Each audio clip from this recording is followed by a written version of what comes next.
10वी उत्तीर्ण झालेल्या विद्यार्थ्यांच्या उज्ज्वल भविष्यासाठी त्यांना प्रोत्साहन देण्यासाठी त्यांना गिफ्ट देऊन त्यांचा गुणगौरव करण्यात आला।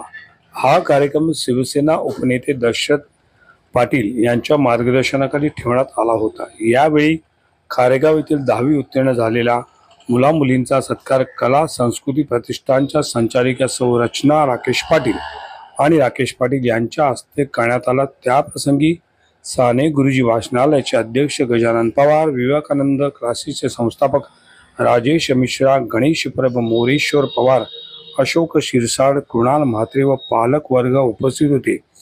यावेळी बोलताना रचना पाटील म्हणाला की भविष्यात आणि काय करावे, कुठल्या शाखेकडे जावे यासाठी आम्ही शिबिर भरवतो, जेणेकरून मुलांना त्यांची पुढची दिशा ठरवता येईल। तसेच UPS MPS मार्गदर्शन व गोरगरीब विद्यार्थ्यांना शैक्षणिक साहित्य वाटप केले जाते। त्यामुळे एक चांगले व्यक्तिमत्व विद्यार्थ्यांच्या शिक्षणातून घडावा हा त्याच्या मागचा उद्देश असतो। हे तंत्रज्ञानाचे जग आहे।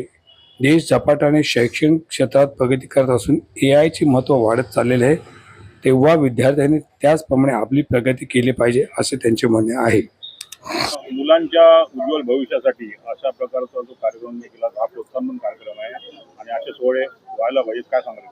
आपल्या कळवा खारेगाव या परिसरातील आणि आपल्या माननीय श्री दशरथदादांच्या संकल्पनेतून आणि त्यांच्या मार्गदर्शनानेच आपण दरवर्षी 10वी 12वीच्या विद्यार्थ्यांसाठी हा एक सत्कार सोहळा आणि त्यांना एक मार्गदर्शन मिळावं, पुढच्या त्यांच्या भावी आयुष्यासाठी किंवा त्यांच्या ज्या वाटचालीसाठी शुभेच्छा देखील दिल्या जातात। आपल्या इथे साधना विद्या मंदिर ही आपले माननीय श्री दशरथदादा संस्थापित शाळा आहे आणि हिचा देखील 100% रिझल्ट लागतो। आणखी एवढंच सांगेन की आपल्या वाचनालय साने गुरुजी वाचनालय येथे देखील आपल्या MPSC आणि UPSC विद्यार्थ्यांसाठी मोफत असं त्यांना सगळं शैक्षणिक साहित्य मिळतं आणि ते आपण प्रोव्हाइड करतो। त्याचबरोबर अशी काही तळागाळातील मुलं आहेत ज्यांना तिथे बसता यावं, त्यांच्या गैरसोय होऊ नये यासाठी दादांनी बऱ्याचशा सोयी सुविधा करून ठेवलेल्या आहेत। आणि यापुढे जाऊन एवढंच सांगेन की तिथे अशी काही मार्गदर्शन शिबिर देखील आपण आयोजित करतो, ज्याद्वारे मुलांना त्यांच्या भविष्यामध्ये त्यांनी कोणते साईडमध्ये जावं किंवा कोणत्या पद्धतीने पुढे जाता येईल। आता पाहतो आपण की तंत्रज्ञानाचं युग आहे, बदलतं सर्व काही, जसं जागतिकता येत चालली आहे त्याचप्रमाणे बदलतं शहरीकरण, औद्योगिकरण आणि याद्वारे AIचा प्रभाव जास्त वाढत चाललेला आहे। आणि मी आमच्या प्रभागातील मुलांना आम्ही मार्गदर्शन करताना एवढंच सांगणार की अशी साईड निवडा ज्यामुळे आपल्याला पर्यावरण प्रदूषण देखील थांबवता येईल।